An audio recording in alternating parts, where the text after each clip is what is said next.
What if smartphones worked like Lego? This idea has been going around in the smartphone world for a really long time. Instead of replacing your entire phone every few years, you'd swap out parts. Better camera, upgrade the camera module, bigger battery, snap one in, broken screen, replace only that piece. People loved the concept, especially tech enthusiasts. And then almost all of it disappeared. So what happened? Well, let's break it down. The modern modular phone movement really started in 2013 with something called Phonebloks. Phonebloks wasn't a real product at first. It was basically a concept video uploaded by Dutch designer Dave Hackens. The idea was simple enough to explain in one sentence. A smartphone made of interchangeable blocks. Processor block, camera block, battery block, storage block would swap components individually instead of replacing the entire device. The video went viral because it targeted a frustration a lot of people already had. Your phone slows down after a few years. Batteries degrade, cameras become outdated. One broken part can make the whole device feel obsolete. And also, it addressed one of the biggest things people wanted from phones, one that is tailor made and perfect for them. Because otherwise, one way or the other, we have to pick and choose what we want most in the phone. Perhaps a phone you really like overall has a bad camera, or the Android skin you love on your phone is housed in a device with underwhelming hardware. Modular phones solve that, putting the decision in your hand. You choose the camera you like, you choose the processor, you choose everything you like, making it the perfect phone for you specifically. And in 2013, that sounded especially convincing because smartphone innovation was slowing down. The early smartphone era moved insanely fast. Between 2007 and around 2013, phones transformed from tiny plastic keyboards into pocket computers. Every year brought major changes: better screens, LTE, thinner designs, faster chips, app ecosystems, fingerprint scanners. But by the mid 2010s, improvements started becoming incremental. People began asking, why am I replacing my entire phone for a slightly better camera? Modularity seemed like the next logical step. Even Google got interested, and not casually interested either. They created an entire experimental division around it, called Project Ara. And Project Ara was ambitious to the point of absurdity. Google imagined a phone skeleton called an endoskeleton, where users could magnetically attach different modules: tiny screen, huge screen, different speakers, DSLR style camera module, additional battery, medical sensors, gaming controls, everything. Google wanted phones to become platforms instead of fixed products. In theory, it sounded incredibly consumer friendly. In practice, it exposed the biggest misunderstanding modular phones ever had. Most people do not think about smartphone hardware. PC people sometimes forget this because PCs trained an entire generation to see modularity as inherently better. But smartphones are not PCs. Desktop computers live on desks. They are large, repairable, and mostly stationary. You can tolerate extra thickness and complexity because the trade off gives you power and customization. Phones operate under completely different rules. Every millimeter matters, every gram matters, battery efficiency matters. The fact that your phone doesn't repeat history by coming apart like a Nokia phone after a free fall matters. And unlike PCs, phones are carried constantly. They get dropped, sat on, overheated, shoved into pockets, charged daily, and expected to work instantly with zero maintenance. That changes everything. The more modular a device becomes, the more compromises come into the frame. Extra connectors, extra structural weak points. A fully modular phone sounds elegant until you realize every removable part needs standardized interfaces, protective housing, communication systems, locking mechanism. You are basically turning one optimized product into a collection of many products forced to cooperate. And phones are already among the most space constrained consumer devices ever. That's why Project Ara became increasingly impractical the closer it got to reality. Early demos looked exciting online, but internally the project kept running into physics. Modules disconnected during drops, heat management became difficult, the phone got thicker. Performance efficiency suffered, development became slower. Even the concept of upgradable processors created problems because smartphone chips are deeply integrated into almost everything else inside the device. Unlike desktop CPUs, massive amounts of tightly optimized tasks involving power efficiency, thermals, AI processing, cameras, radios, and memory management simultaneously. You can't easily swap one piece without affecting the entire system. By 2016, Google cancelled Project Ara completely.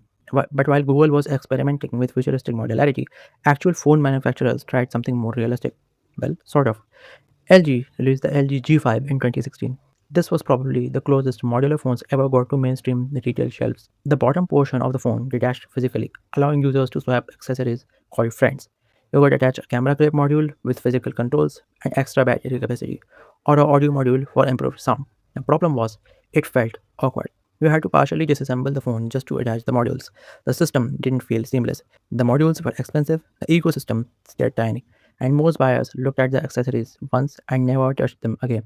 Meanwhile, the actual phone itself had compromises because LG designed it around modularity. Battery capacity wasn't great, build quality felt less, the G5 sold poorly, and LG abandoned the idea completely. Then there was Motorola. Moto Mods were probably the smartest execution of modularity anyone ever attempted because Motorola limited the ambition. Instead of making every component modular, they focused on optional accessories that magnetically attached to the back of the phone. Battery packs, speakers, projectors, game controllers, camera attachments. And honestly, Moto Mods were pretty cool. The magnetic attachment system worked well. Some accessories were genuinely useful. Motorola also kept compatibility across multiple phone generations longer than people expected. But even here, the market eventually revealed the same issue. Most people just didn't care enough. Consumers consistently chose simpler all-in-one devices instead. Why carry a bulk projector attachment when TVs got smarter and wireless casting improved? Why attach a camera clip when phone cameras themselves improved rapidly? Why buy external battery modules when battery life increased across the industry? Modular accessories kept solving shrinking problems. And then there was another issue completely underestimated badly. People say they want customization far more than they actually use customization. This happens constantly in tech. Niche users ask for expandable systems, advanced controls, interchangeable parts, not realizing most people are not like that. Convenience usually wins, especially at scale. Tech enthusiasts online created an illusion that modular phones had massive demand, but enthusiasts are terrible at representing normal consumers.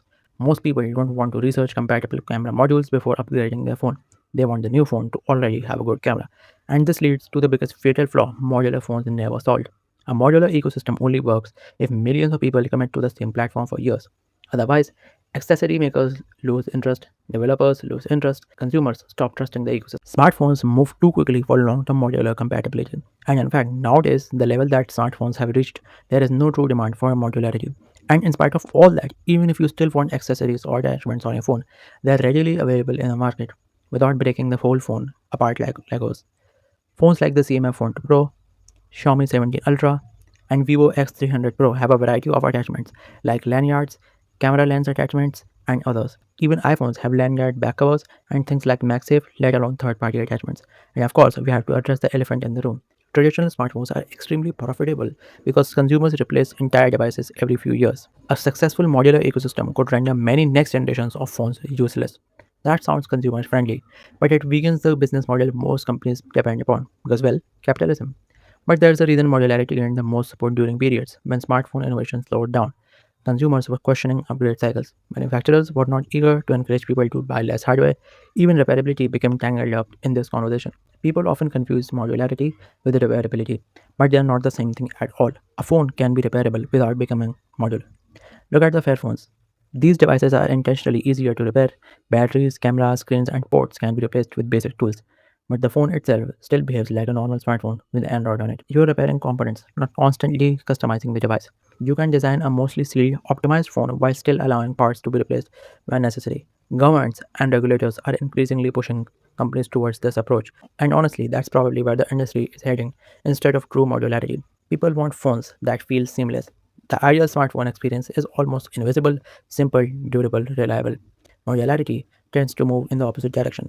More seams, more moving parts, more compromises, more decisions. That doesn't mean modular phones were a stupid idea. In some ways, they predicted legitimate frustrations people still have today.